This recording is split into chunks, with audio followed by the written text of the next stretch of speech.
Una de las cosas que hemos estado aprendiendo en esta serie es la importancia de no sacar un texto fuera de su contexto.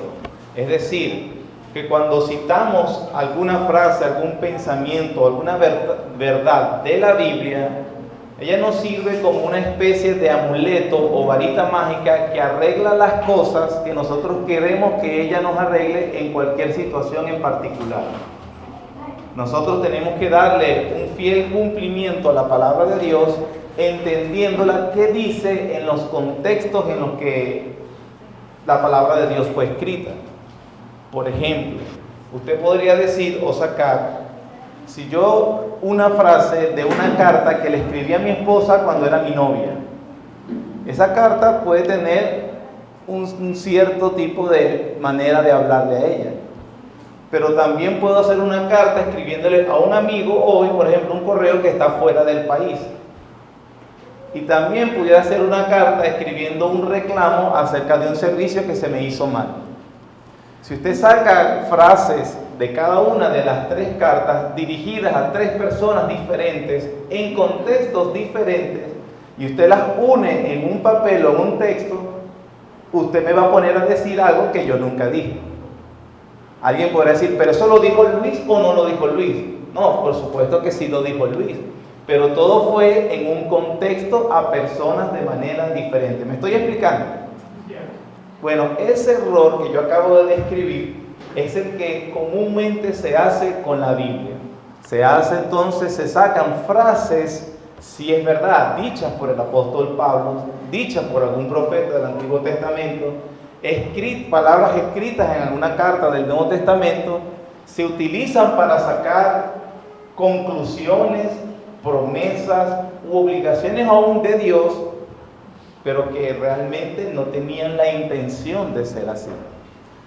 Uno, quizás, de los varios textos que más se saca de contexto, que más se ha tergiversado, que más se dice cosas que no es lo que está diciendo, es el de Filipenses 4:13, el de la carta de los Filipenses, capítulo 4, versículo 13. Quizás ese era el más conocido por la mayoría de todos los cristianos. Ese lo podemos decir hasta de memoria. Dice, Filipenses 4:13, todo lo puedo en Cristo que me fortalece. Ese versículo también, probablemente, no tengo los datos exactos, pero probablemente es el que está más impreso en franelas, en pulseras, bolsos, en barajitas cristianizadas, calcomanía, escritos en los carros, puestos en la pared de alguna casa, de la cocina, para recordar, voy a cocinar sabroso, todo lo con Cristo que me fortalece. Probablemente sea el versículo más aprendido, citado, escrito, reconocido por cristianos y por no cristianos. Yo tengo familias no creyentes que claramente me dicen ser no creyentes, pero me han citado ese versículo cuando tienen algún tipo de proyecto que están entusiasmados por lograr. Y bueno, ahí voy, todo lo puedo en Cristo que me fortalece, ¿verdad, Luis? Y yo, sí, eso lo dice la Biblia, pero no es una promesa para cumplir lo que te propusiste a hacer. Pero realmente, básicamente, se usa como un eslogan y se ha convertido este versículo como un eslogan para motivar a la prosperidad material. Vas a salir de la pobreza porque todo lo puedes en Cristo que te fortalece. A la promoción profesional. Voy a dedicarme a esta carrera y bueno, pese a todas las dificultades, yo voy a estudiar, me voy a graduar en esa universidad, después voy a ejercer mi profesión, voy a hacer dinero, voy a ayudar a mi mamá y a mi papá, porque todo lo puedo en Cristo que me fortalece. Me diagnosticaron una enfermedad fuerte o terminal, no, pero bueno, en el nombre de Jesús vamos a salir, yo me declaro sano, todo lo puedo en Cristo que me fortalece. Entonces, básicamente es el amén, ¿no? Es casi que no dijiste todo lo puedes en Cristo que te fortalece, no se te va a dar. Casi que un mantra, es casi un mantra. Pero si nosotros revisamos el contexto, ¿verdad? De esto trata la serie que venimos en varias semanas.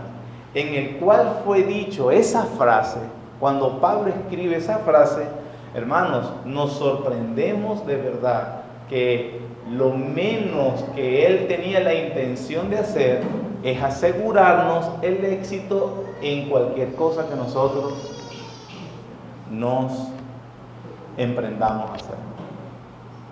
No es una mantra para asegurar el éxito. Inclusive, si estás jugando, bueno, vamos a ganar el partido, todo lo puedo en Cristo que me fortalece. Vamos a salir de esta situación, todo lo puedo en Cristo que me fortalece. Las personas tratan de decir frases como que, bueno, yo sé que me irá bien en el examen de mañana, porque todo lo puedo en Cristo que me fortalece. Estoy decidido, estoy decidida a cumplir la dieta, voy a bajar de peso, todo lo puedo en Cristo que me fortalece. Y bueno, y muchas de estas frases que seguramente han escuchado con respecto al mal uso de este versículo. ¿Qué es lo que está mal en la interpretación de este versículo? Lo primero que quiero aclarar no es la verdad de que el Señor ciertamente nos ayuda y nos fortalece. O sea, eso no está mal. Confiar, esperar, experimentar la fortaleza de Dios en nuestra vida para, por supuesto, llevar la vida que el Señor en su providencia nos ha permitido llevar, nosotros debemos reconocer, porque la Biblia lo dice, que sí, el Señor nos fortalece y nos ayuda. Eso es lo que enseña tanto el Antiguo Testamento como el Nuevo Testamento. Por ejemplo, escucha, en Isaías 40:29 dice, Él da esfuerzo al cansado y multiplica la fuerza al que no tiene ninguna. Es decir, cuando el cristiano se siente realmente que no puede avanzar, que está estancado, que necesita de una ayuda especial de parte de Dios, la Biblia dice, sí, Él nos da la fuerza, sí, Él nos equipa para seguir adelante. Eso es una verdad. Por ejemplo, en el mismo Isaías 41:10 también dice, Dios prometiéndole su compañía a su pueblo, no temas, yo estoy contigo, no te desalientes porque yo soy tu Dios, que te fortalezco, siempre te ayudaré. Esas son promesas que Dios ha hecho a su pueblo, de que en virtud de la relación de pacto que tienen con Él, Él prometió nunca abandonarlos. A través de ese compromiso pactual que enseña la Biblia, el cristiano y todo aquel que ha entrado en pacto con Dios, cuando me refiero en pacto es que ha venido a la fe con Él, Dios dice, nunca te voy a abandonar. Y esa verdad, hermanos, debemos reconocerla cuando inclusive estamos pasando una circunstancia muy adversa. Que sé que todos, en un sentido, la estamos pasando. El pensamiento más común que viene sobre la mente de un cristiano cuando las cosas no están muy bien es, Señor, ¿por qué me abandonaste? Señor, ¿estás enojado conmigo? Señor, ¿por qué no me oyes? Sin embargo, lo primero que tenemos que entender es que la compañía del Señor o la fidelidad del Señor no depende de lo buen cristiano o lo asertivo que somos para seguir a Dios en su camino, depende de la fidelidad de Él, que Él es fiel a sí mismo. Y Él prometió, y Él es fiel a su palabra, de que a su pueblo nunca lo abandonaría. El punto está en que si yo puedo reconocer que soy de su pueblo, si soy de su pueblo o no. Pero no solo el Antiguo Testamento nos habla de la compañía y de la seguridad y de la fortaleza que vienen de parte de Dios, el Nuevo Testamento también nos anima a orar en ese sentido. Ahí rápido, sin perder Filipenses capítulo 4, hay unas hojas atrás y unas adelante, en Efesios capítulo 3, versículo 16, Pablo oraba por los cristianos de la ciudad de Éfeso para que ellos fueran fortalecidos. Efesios está antes de Filipenses, un libro antes de Filipenses, una carta antes de Filipenses, capítulo 3, versículo 16, o versículo 14. Miren cómo dice Pablo: por esta causa doblo mis rodillas ante el Padre de nuestro Señor Jesucristo, de quien toma nombre toda familia en los cielos y en la tierra. O sea, dobla la rodilla, ¿para qué? Versículo 16, para que os dé, conforme a las riquezas de su gloria, ¿qué? El ser fortalecidos con poder en el hombre interior por su Espíritu. ¿Para qué? Para que habite Cristo por la fe en vuestros corazones, a fin de que, arraigados y cementados en amor, seáis plenamente capaces de comprender con todos los santos cuál es la anchura, la longitud, la profundidad y la altura, y de conocer el amor de Cristo, que excede a todo conocimiento, para que seáis llenos de toda la plenitud de Dios. Son unos versículos realmente bastante profundos que si me dedico a explicar uno por uno, pasaríamos el resto de la mañana, pero ese no es mi tema. El tema es si el Señor nos fortalece o no. Pero acabamos de leer que Pablo, hablándole a los filipenses, le dice: yo oro por ustedes para que el Señor los fortalezca en el hombre interior, para que cimentados en la fe reconozcan la altura, la anchura, la profundidad, el amor de Dios que excede o trasciende todo conocimiento. Entonces, no es errado o no está mal, en primer lugar, orar para que el Señor nos fortalezca. Pablo lo hacía. No es errado, no está mal esperar que Él nos fortalezca. Señor, ayúdame. ¿Por qué los cristianos debemos orar o esperar que el Señor nos fortalezca? Porque reconocemos nuestra debilidad. Reconocemos que a veces somos como la marea, como las olas del mar, van y vienen. Reconocemos que un día estoy muy animado y al otro día muy desanimado. Que somos de verdad a veces que si las cosas dependieran de nosotros, ya no estaríamos aquí en la iglesia. Pero entonces, Señor, fortaléceme para interpretar o para reconocer tu mano providencial en las cosas que me están sucediendo. Fortaléceme en la fe para reconocer que cuando tu mano está sobre mí, no es la mano punitiva del juicio, como si está sobre todos los pecadores no arrepentidos, sino que es la mano paternal de un padre que disciplina a sus hijos. Y eso, hermanos, debemos reconocerlo solo si el Señor nos ayuda. Porque una cosa es tener la mano de Dios sobre ti, la mano punitiva del juicio, porque la Biblia habla que por tus pecados la ira de Dios se ha inflamado y está airado contra los impíos todos los días.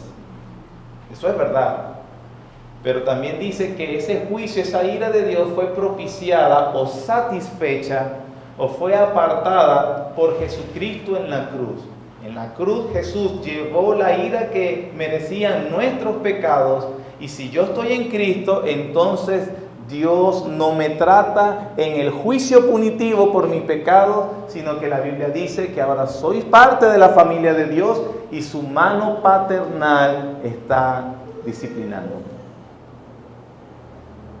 Los ejemplos sobran de la vida cotidiana, como dice el mismo autor de Hebreos, que padre es aquel que a su hijo no disciplina. Nosotros los que tenemos hijos sabemos que aunque no nos despertamos con el deseo de disciplinar a nuestros hijos a cada momento, si en verdad los amamos, necesitamos disciplinarlos, corregirlos. Y si nosotros, siendo malos, sabemos hacer lo bueno, cuanto más Dios, que es el Padre perfecto. Pero se necesita ser fortalecido en la fe para descansar en eso. Es impresionante las veces que como pastor me toca en la consejería a veces hablar y tratar con hermanos que están pasando situaciones difíciles. No me burlo, no lo bajo, no lo pongo en, ay, por favor, llorar por eso. No, nunca debemos hacer eso. Reconozco el dolor, la incertidumbre, la ansiedad, la frustración, todas las cosas que realmente vienen por una situación amarga. Pero se necesita entonces de la fortaleza del Señor para reconocer esa situación, si en realidad yo soy hijo de Dios, de que Él está como un Padre amoroso disciplinándome, moldeándome. Dice la Biblia, como cincelándonos o moldeándonos a la imagen de su Hijo Jesucristo. De que el motivo de todas estas cosas es su amor. Podemos decir como Pablo, aunque todas estas cosas, espada, hambre, desnudez, persecución, cárcel, todo, dice, somos más que vencedores por medio de aquel que nos amó. Hay que tener fe para abrazar eso, para atesorar esas verdades y para consolarse realmente en esas verdades. Por eso Pablo decía, yo tengo que orar por ustedes para que reconozcan el amor de Dios. Otro versículo también que habla la Biblia sobre reconocerse. En Filipenses, después de Filipenses viene Colosenses, capítulo 1. Versículo 9. Colosenses, capítulo 1, versículo 9. Dice, por lo cual también nosotros, desde el día que lo oímos, no cesamos de orar por vosotros y de pedir que seáis llenos del conocimiento de su voluntad en toda sabiduría e inteligencia espiritual. ¿Para qué? Para que andéis como es digno del Señor, agradándole en todo, llevando fruto en toda buena obra y creciendo en el conocimiento de Dios. Versículo 11 que dice, fortalecidos con todo poder, conforme a la potencia de su gloria, para toda paciencia y longanimidad. Sí, quiero ser fortalecido por el Señor, y Él nos fortalece, según Colosenses, ¿en qué? En toda paciencia y longanimidad. Algunos autores dicen que longanimidad es como llevar la paciencia o estirarla más, llevarla un paso más adelante. Como cuando uno mira, ya mi paciencia se agotó. Bueno, Dios nos fortalece para que no digamos esa frase, ya hasta aquí, se acabó. No, estírala un poco más. Dios puede hacer eso. Amén. No, dígame que tengo poder para cambiar las cosas ya. No, Él te va a fortalecer, pero para que toleres más. Pablo oraba por eso. Entonces quiero, con este vistazo general que acabo de decir, aclarar el primer punto con respecto a todo lo puedo en Cristo que me fortalece. No estamos negando la verdad de que Dios ha prometido ayudarnos, fortalecernos, cuidarnos. No negamos la verdad que podemos orar, Señor, fortaléceme, porque siento que no puedo. Eso es una cosa. Pero con respecto al versículo que estamos considerando puntual, Filipenses 4:13, no es, como le digo, el mantra para que Dios quite todos los problemas que a nosotros no nos gustan.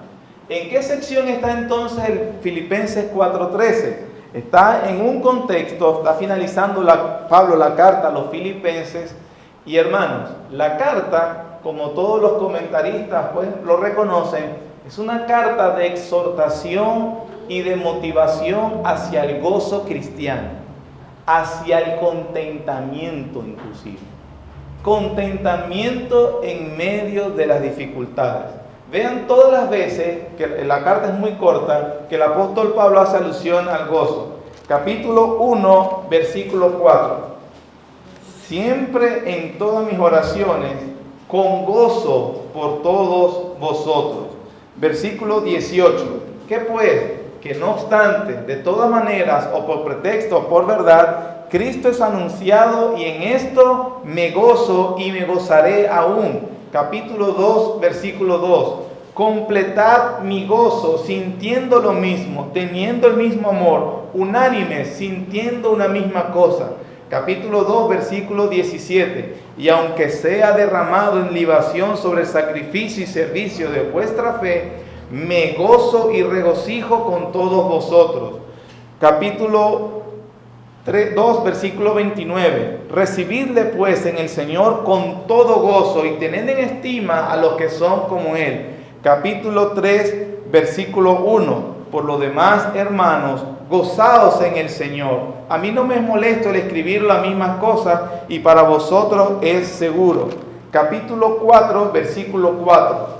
Regocijaos en el Señor siempre. Otra vez os digo, regocijaos. Capítulo 4, versículo 10. En gran manera me gocé en el Señor de que ya al fin habéis revivido vuestro cuidado de mí.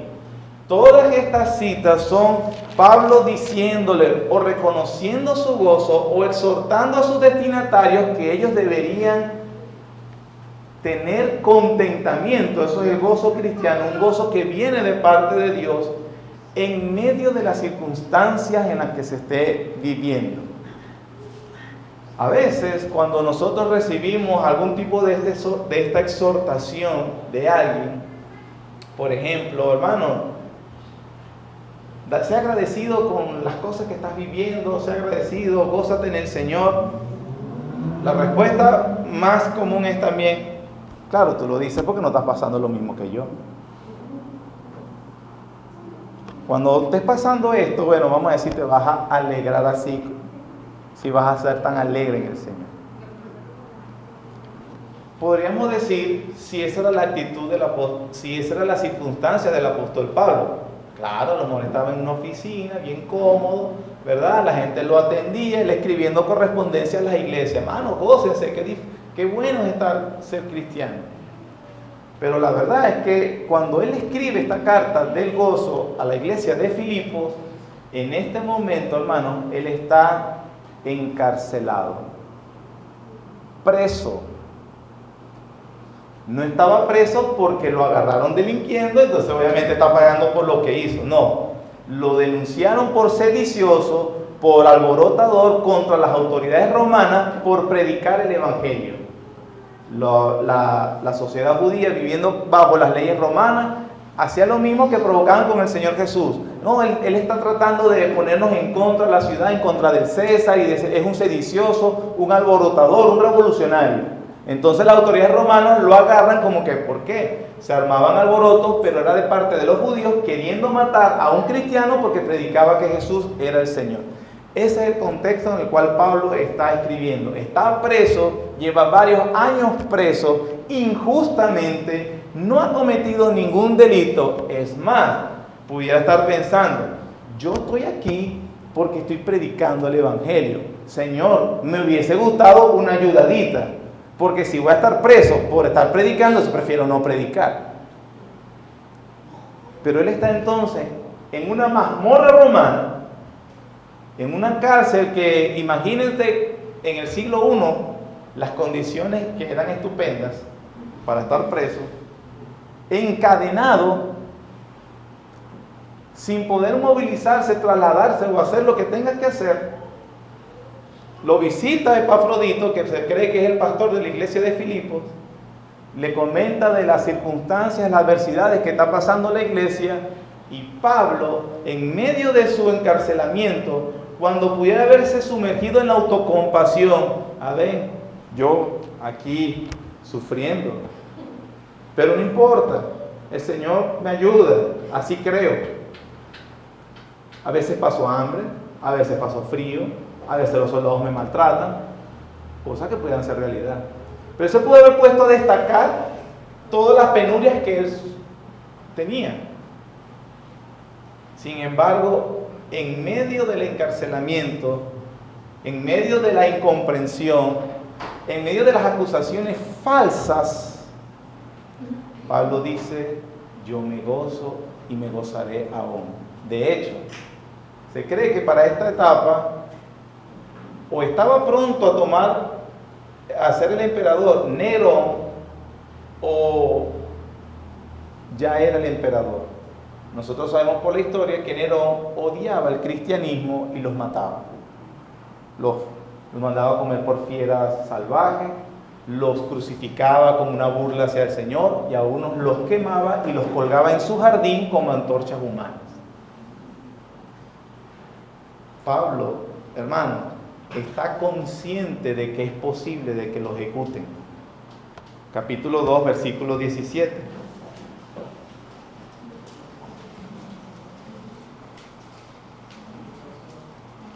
Dice: y aunque sea derramado en libación sobre el sacrificio y servicio de vuestra fe, me gozo y regocijo con todos vosotros. Vean que la terminología que utiliza es de un sacrificio.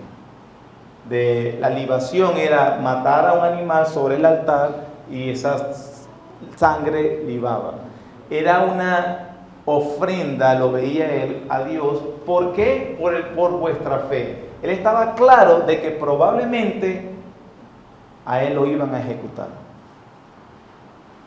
No era que él no estaba consciente de la realidad. Uno de los errores que más cometen algunas personas que se llaman cristianas es que actúan, y esto no lo digo en burla, lo digo en el sentido estricto de la palabra, actúan como paranoicos.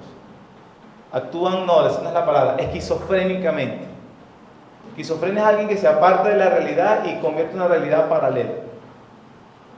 ¿Está pasando cosas malas? No, eso no está pasando. Niega la verdad, la realidad. Se acaba de morir tal persona. No, eso no está muerto, se equivocaron. Yo soy tal persona. Entonces tú ves que más bien no está muy bien, no es una persona cabal, no reconoce las circunstancias. No está claro o está consciente del problema que hay. Algunos cristianos creen que eso es actuar por fe. Eso no es actuar por fe, hermano. Eso es dar mal testimonio. Pablo no actúa así. Pablo no es que está en la cárcel. ¿Ustedes creen que esto es la cárcel? No, esto no es la cárcel, esto es un hotel. Ay, los soldados romanos me tienen preso. No, esos son guardaespaldas que Dios envió para cuidarme a mí mi paso. O sea, está loco, está preso. Pablo está claro de que probablemente se va a morir. Pero él dice que su contribución a que Cristo sea glorificado de mejor manera es que él muera injustamente, él dice: me gozo, estoy contento. Vean cómo dice el capítulo 1, versículo 12. Quiero que sepáis, hermanos, que las cosas que me han sucedido, ¿verdad?, encarcelamiento, han redundado más bien para el progreso del Evangelio. De tal manera que mis prisiones se han hecho patentes en Cristo en todo el pretorio y a todos los demás. El pretorio era la guardia romana más cercana al emperador.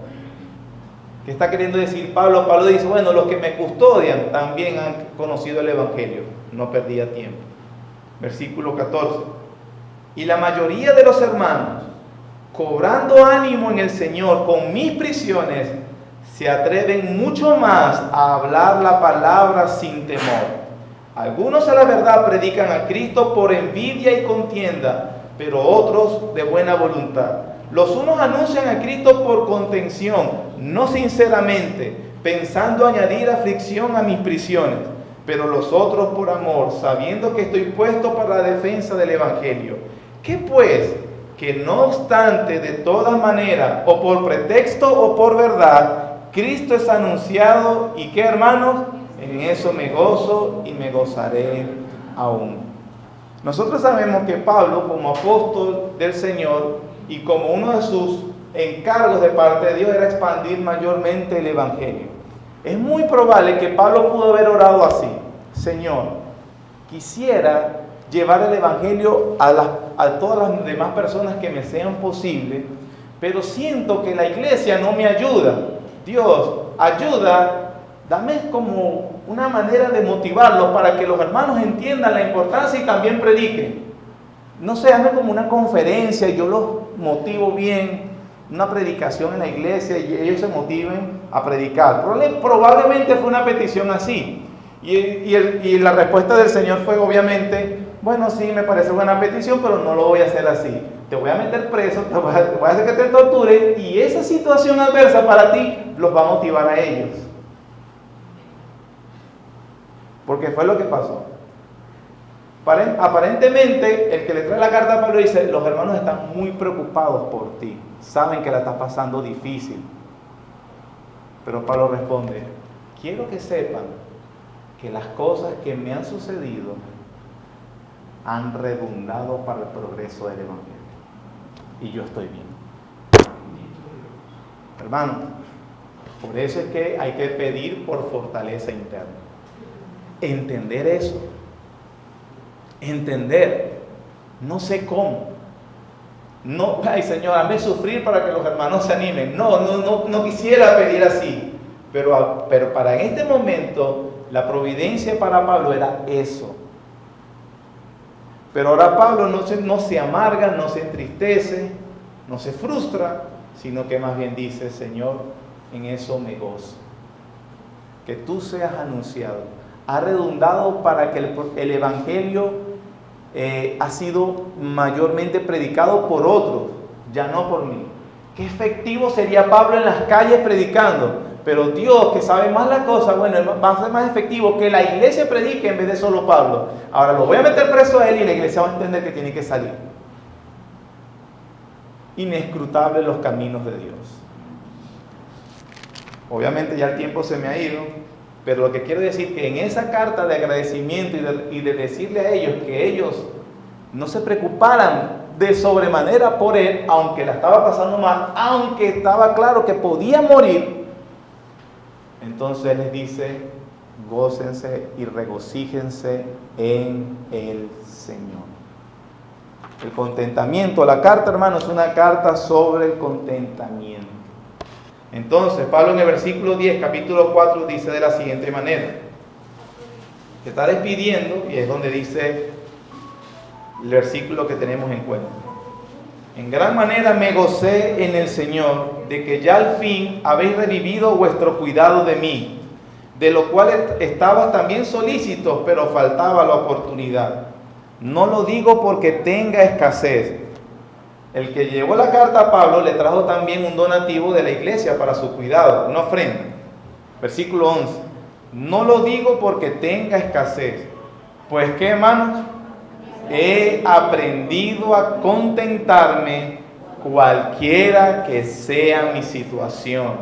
Sé vivir humildemente y sé tener abundancia. En todo y por todo estoy enseñado, así para estar saciado como para tener hambre, así para tener abundancia como para padecer necesidad. ¿Cómo es posible? Versículo 13. Todo lo puedo en Cristo que me fortalece. Entonces la frase, todo lo puedo en Cristo que me fortalece, es la razón o el fundamento para que el cristiano realmente puede afrontar cualquier situación con el contentamiento que le da Dios, porque Cristo lo fortalece para eso. Entonces, hermanos, no es cuando mi esposo sea cristiano, es que yo seré una buena cristiana. No, tú puedes ser buena cristiana, tú puedes cumplir lo que Dios espera de ti y tú puedes tener contentamiento sin tu esposo cristiano, porque todo lo puedes en Cristo que te fortalece. Cuando se acabe la situación económica de esta situación en el país, es que nosotros vamos a estar bien. Es que vamos a cumplir, vamos a ser creyentes de verdad. No. Significa que aún en medio de las circunstancias más adversas que nosotros podamos experimentar en nuestro país, podemos practicar el contentamiento cristiano, podemos serle fiel al Señor, porque todo lo podemos en Cristo que nos fortalece. No estoy diciendo que oremos para que empeore la situación. Bueno, no sabemos cómo puede empeorar más. No estoy diciendo tampoco que nos aislemos de la realidad. Aquí no está pasando nada, todo está bien. No, eso son cosas del enemigo. No. Esto es una realidad lo que estamos pasando. Pero podemos avanzar, podemos cumplir, podemos serle leales a Dios, podemos ser cristianos que Dios espera que seamos, porque todo lo podemos en Cristo que nos fortalece. Se trata, hermano, de la capacidad de tener contentamiento en medio de las dificultades más adversas. ¿Eso es posible? La Biblia dice que sí, porque Cristo nos fortalece. En eso se trata esa frase. Pablo entonces podía ver un puritano, Jeremías Burroughs, no sé si se pronuncia así, escribió lo siguiente sobre el contentamiento cristiano. El contentamiento cristiano es una dulce, tranquila e interna disposición del espíritu que se sujeta voluntariamente y se deleita en las disposiciones sabias del Dios y Padre en cada circunstancia. Lo repito, el contentamiento cristiano es una dulce, tranquila e interna disposición del espíritu que se sujeta voluntariamente y se deleita en las disposiciones sabias del Dios y Padre en cada circunstancia. Eso es posible porque todo lo podemos en Cristo que nos fortalece. Una persona contenta, entonces, hermano, confía en la providencia divina. Pablo les dijo: me gozo de que al fin revivieron vuestro cuidado de mí. Después les dice: no, que de lo cual estabais solícito, pero os faltaba la oportunidad. Vean la elegancia del apóstol Pablo. No dice: bueno, ustedes fueron bastante irresponsables. No. Yo sé que ustedes querían ayudarme, pero la verdad es que no se les había dado la oportunidad. Dios no lo había permitido así. Primero, un cristiano contento confía en la providencia divina. Un cristiano contento, hermano, puede estar contento a pesar de que tenga poco. Pablo dijo: no lo digo porque tenga escasez, porque yo sé vivir en pobreza y sé vivir en abundancia. Es decir, hay algunas circunstancias en las de Pablo, como en las nuestras también, que a veces pasaremos por bastante adversidad o escasez. A veces la providencia divina permite que haya prosperidad en algunos trabajos legítimos que hagamos. Sin embargo, es posible tener el contentamiento en la pobreza o en la abundancia. Una persona contenta, un cristiano contento, o su contentamiento no depende de las circunstancias adversas. Segunda carta a los Corintios, capítulo 11.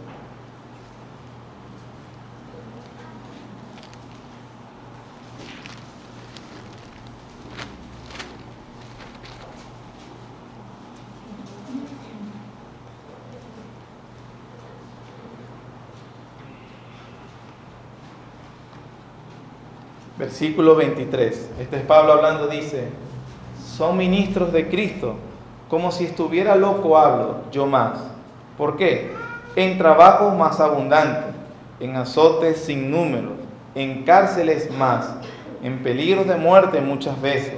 De los judíos 5 veces recibido 40 azotes menos 1, 3 veces sido azotados con varas, 1 vez apedreado, 3 veces padecido naufragio, 1 noche y 1 día he estado como náufrago en alta mar, en caminos muchas veces, en peligros de ríos, peligros de ladrones, peligros de la dominación, peligros de los gentiles, peligros en la ciudad, peligros en el desierto, peligros en el mar, peligros entre falsos hermanos, en trabajo y fatiga, en muchos desvelos, en hambre y sed, en muchos ayunos, en frío y en desnudez, y además de otras cosas, lo que sobre mí se agolpa cada día, la preocupación por todas las iglesias. ¿Quién enferma y yo no enfermo? ¿A quién se le hace tropezar y yo no me indigno? Ay, este hombre estaba viviendo los mejores años de su vida, ¿verdad? No, man, estaba sufriendo. Y él escribe a unos cristianos: hermano, es posible tener contentamiento. No quiero minimizar el dolor de cada uno de nosotros, porque sí estoy consciente de que algunas circunstancias específicas los han hecho sufrir. Pero puedo decirlo por lo menos desde mi punto de vista. Yo nunca he sufrido de esta manera. Han habido cosas que me han dolido, que no me gustaría que hubiese pasado, pero nunca he sufrido como lo acabamos de leer. Y este hombre, a pesar de ese sufrimiento, puede decir, me gozo y me gozaré ahora. Entonces, hermanos, cuando entonces nos recordemos acerca de todo lo puedo en Cristo que me fortalece, ya sabemos que no lo podemos usar como un mantra para que se nos den proyectos futuros. Podemos emprender proyectos futuros, pedir el favor de Dios sobre esos proyectos, también podemos. Pero conscientes de que se dé o no se dé, Señor, yo estaré contento. Sí podré estar contento porque todo lo puedo en Cristo que me fortalece. El contentamiento cristiano, hermanos, entonces es posible. No como un mantra, no como una persona esquizofrénica, sino basado en la realidad ineludible de nuestra unión con Cristo y de su mano protectora sobre nosotros. Amén. Amén. Oremos. Gracias, Padre, te damos por el privilegio que nos das de poder comprender tu palabra, Señor. Dios mío, en cuántos errores caemos, sobre todo en este texto que acabamos de citar, sobre el fortalecimiento que viene de parte de ti. Sin embargo, ayúdanos a reconocerlo en lo que más necesitamos, que es el contentamiento genuino cristiano que viene de una relación correcta contigo, Señor, a través de Jesucristo. Y que a pesar de las adversidades reales que podemos sufrir, el contentamiento cristiano es posible porque tú nos fortaleces. La obediencia es posible porque tú nos ayudas. Todas las cosas, Señor, están sopesadas en tu favor, para tu gloria y para nuestro favor. Así lo dice tu palabra. Permítenos y ayúdanos a confiar verdaderamente en ti. En el nombre de Jesús te lo pedimos, Señor. Amén. Amén.